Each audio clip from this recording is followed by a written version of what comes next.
My apologies, folks. It's the cable. It's a bit jittery.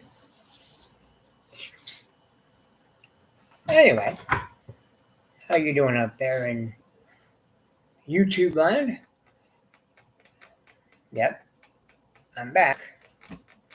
And today I have an interesting spin and a take on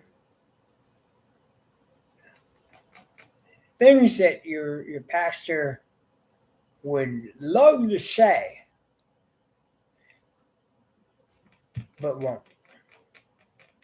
Now, the reason I bring that up, and again, this is not to rip off Joel Rissinger or his book that he's publishing under that title.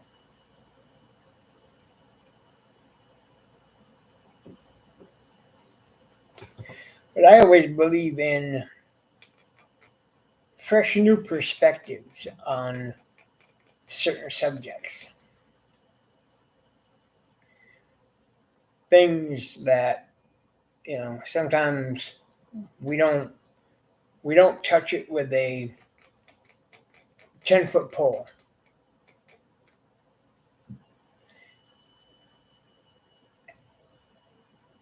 And we wonder, why is that? What is the main purpose behind that? Well,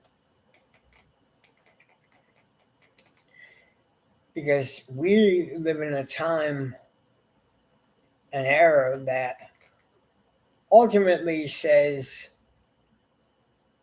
political correctness is the only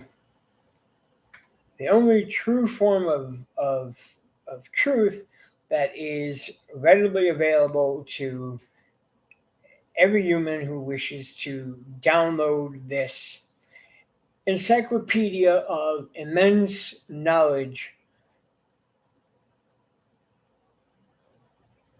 and then practices what they've basically learned by going out and telling other people that what they read, what they see, what they hear is all based on the dominion or domain of truth.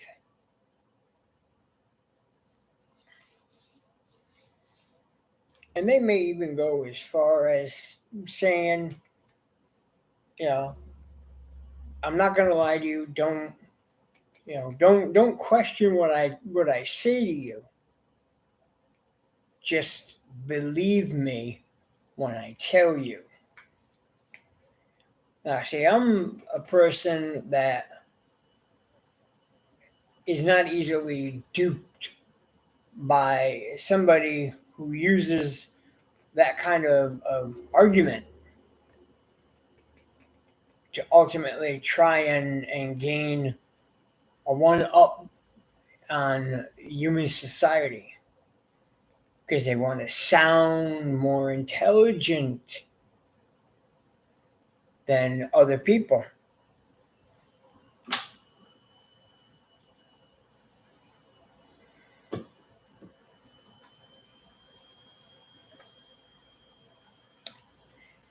And so, by just simply accepting their version of the truth, then that means you, as the consumer, the buyer, the reader, whatever you want to call yourself,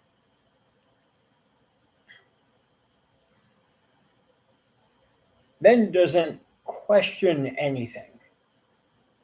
And things go on underneath your nose that you may not even realize is out there and is damning you right then and there on the spot.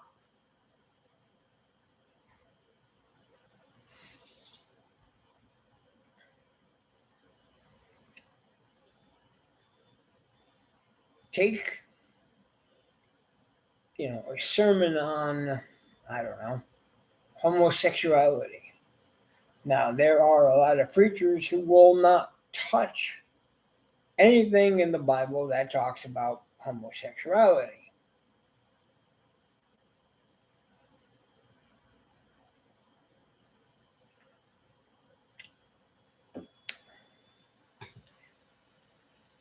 They will not read the rules. They will not, you know, tell you that, you know, it's damning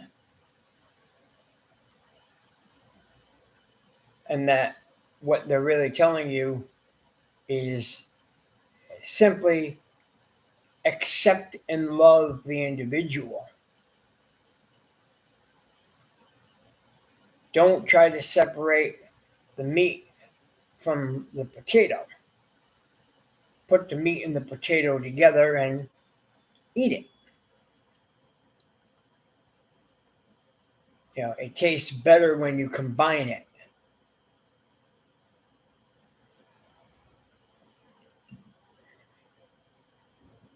And so what they do is they stand up there, and a lot of them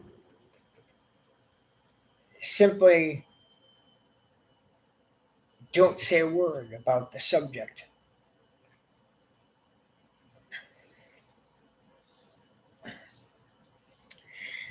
They won't listen to the, you know, sermon of somebody who, you know, goes up there and ultimately slams his hand down on the little pulpit and says, if you are an active homosexual, you are damned to hell. And there are people that have upped and walked out of, you know, that particular environment. Because up until that point, everything else that you basically said to them, they were going along with it. They were happy with where you went with this sermon. Very happy.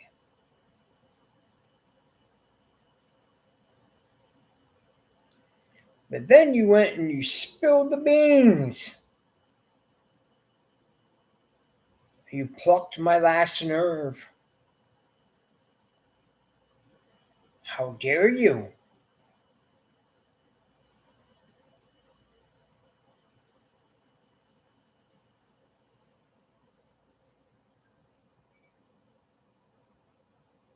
And they say, well, I am never coming back here ever again.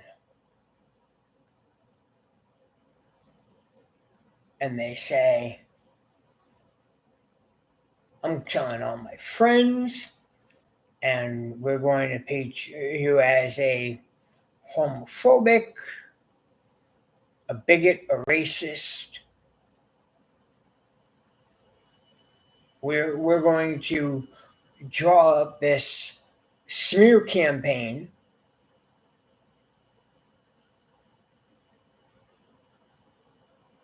to the point where you are hated by so many people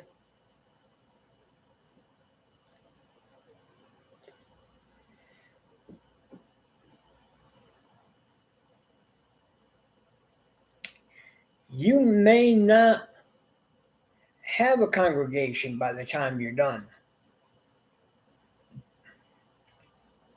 because they will cause internal strife.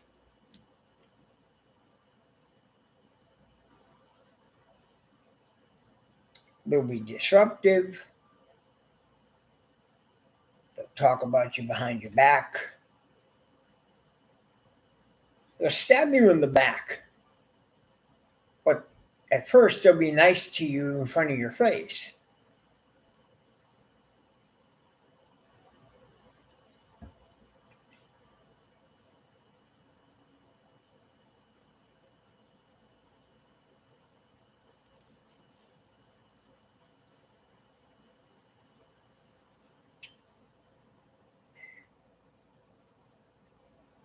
And this is the kind of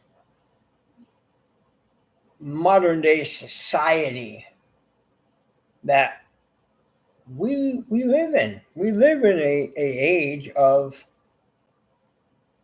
political correctness. We live in a time where you must be tolerant and we must consider other people's feelings.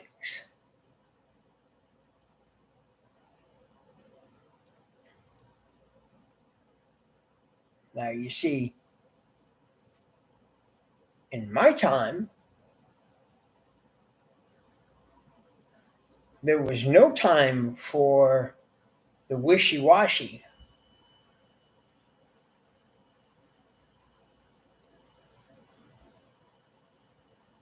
People were straightforward, ongoing with you. You could call them straight shooters, straight razors.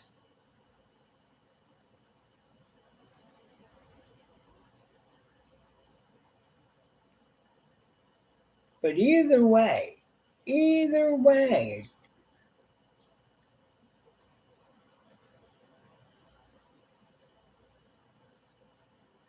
if somebody had something to say to you, it wasn't because they were attempting to hurt your feelings.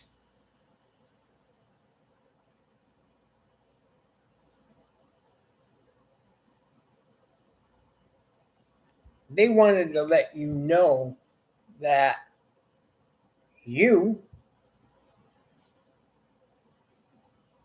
had broken a great rule.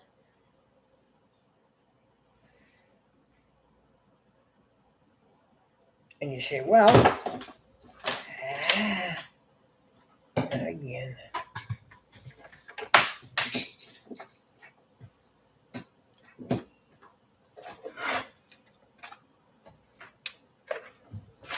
My apologies, folks.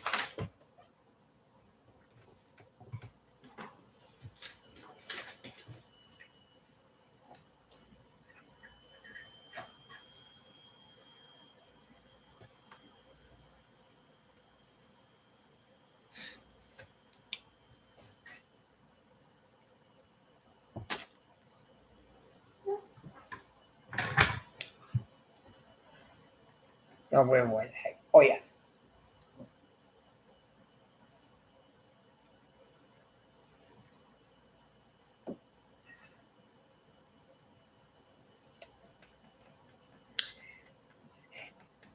If somebody told you something, it was for the benefit of your own good. It was something that you needed to hear.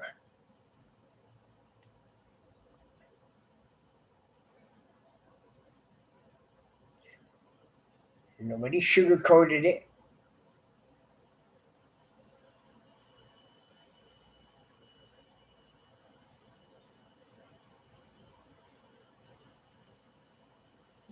They simply said, hey, look, you know,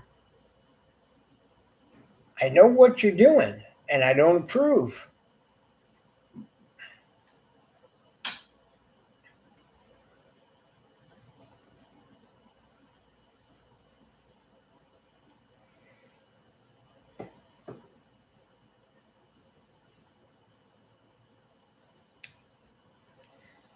And usually the retort back to that individual is, hey, man, don't judge me.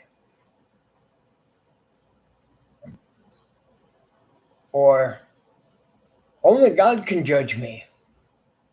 Only God can judge me.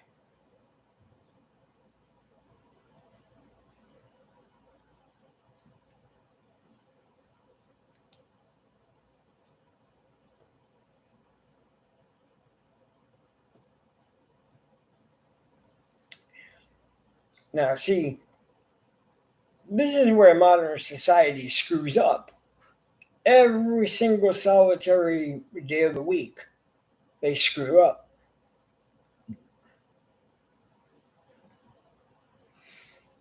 Because they take little snippets of certain things and they rest on it and they say, "This is my sword and shield, and you will not come against my sword or my shield. You cannot shatter my glass ceiling."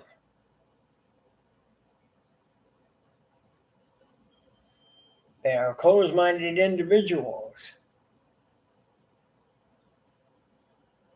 They are people who believe that they know what the truth is.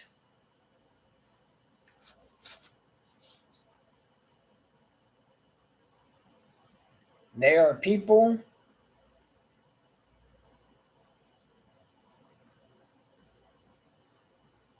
who basically will never change because they will never unlearn that in which they were taught.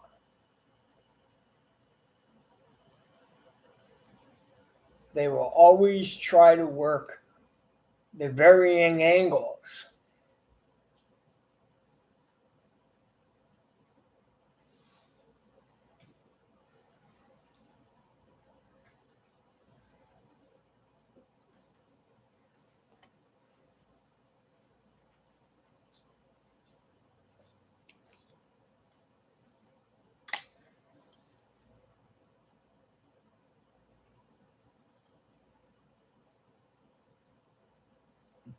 Like women who don't have men in their lives.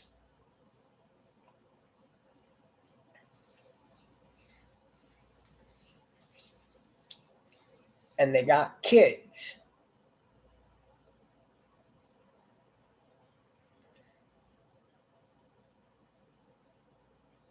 And you confront them about this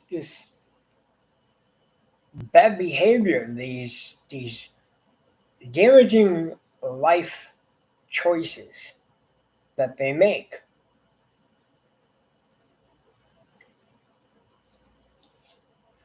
And only to be told that it's okay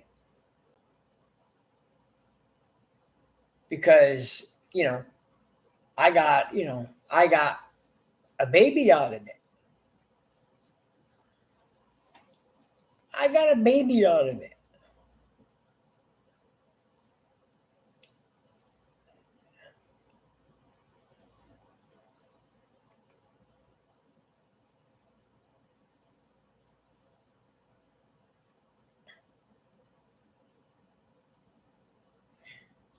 And you say, well, okay, fine. You got a baby out of it.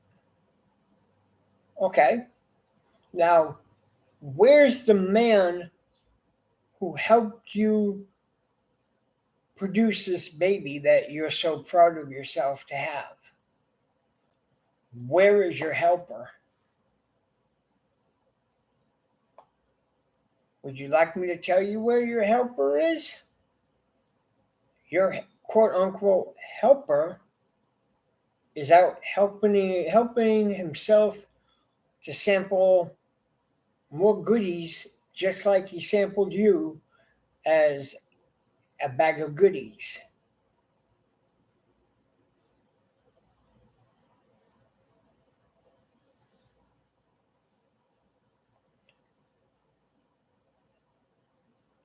And when he ate all the candy in the bag, he threw the bag away and he left you holding it. And you standing there and looking at him and saying, well, when are you going to come back? And he says, I'm not coming back. I refuse to come back.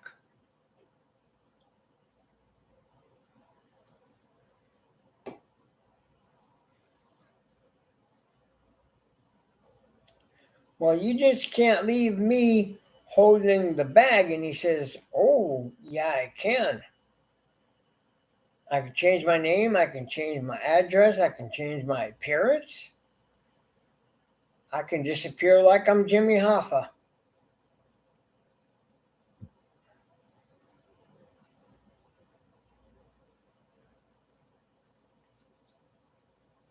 And you'll never find me.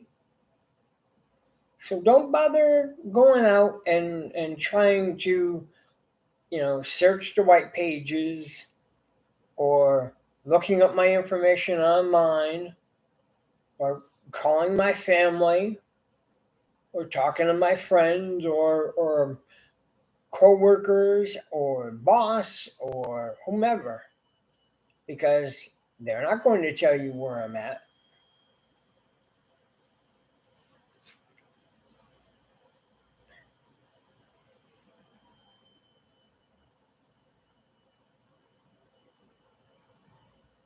It'll be our little secret of where I'm at.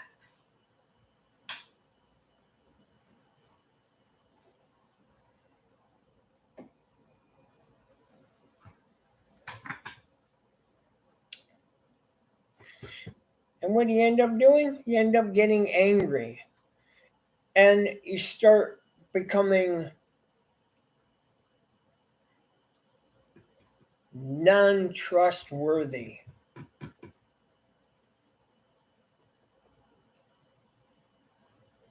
Because if this man lied to you,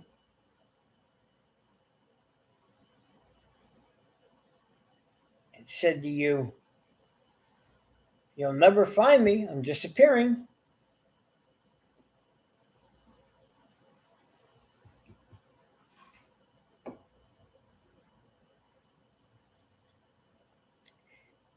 and he's off sampling the goods down the street,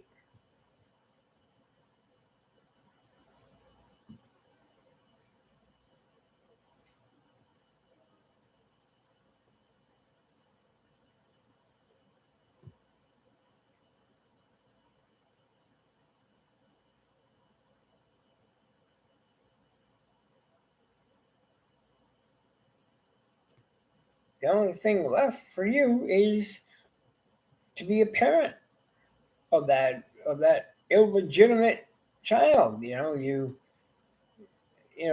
are what you call throwaway children or bastard child. And you may think, well, that's a harsh terminology, and just say, that they're considered bastard child. But isn't that what they really are? Is a considered bastard child? I mean, think about that for a minute.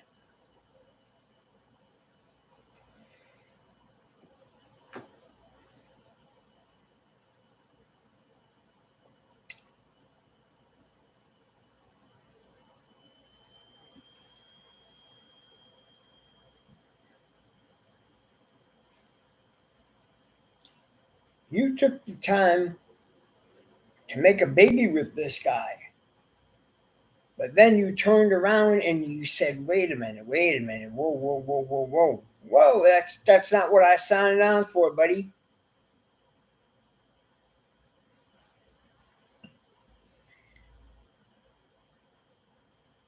And you think, well, wait a minute, whoa, hold that picture for a second.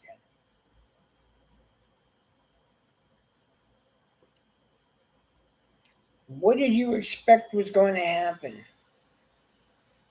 What did you expect? Did you seriously expect any kind of a different outcome?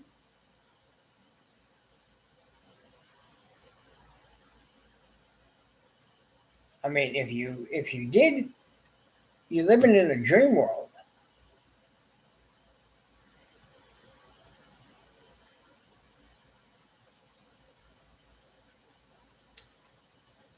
You're living in a perpetual dream world.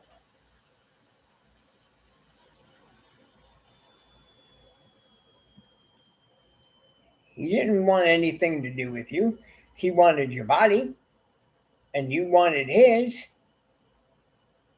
and you got what you asked for. But now you got more than you bargained for. And now you want to run and you want to play a victim. You want to have that victim mentality. It's not my fault.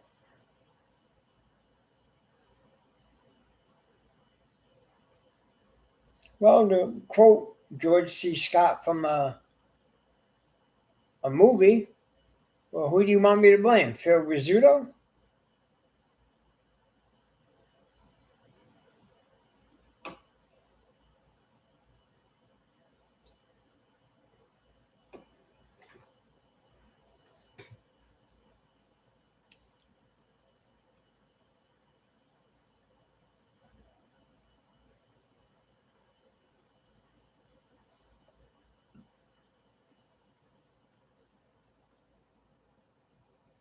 So what do they end up doing?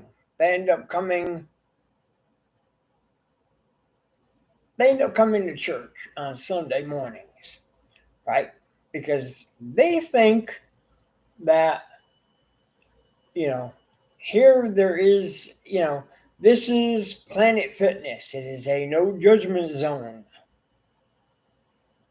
You know, the no judgment zone is for loading and unloading of passengers only. There is no parking in the no judging zone.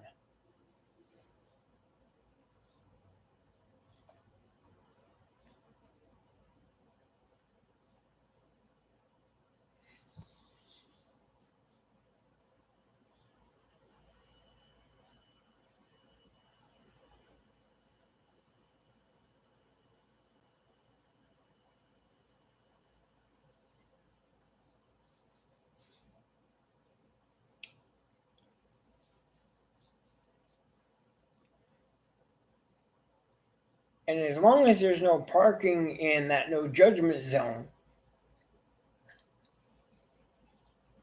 life is smooth. It's calm water around the pond. You're just a duck in that pond.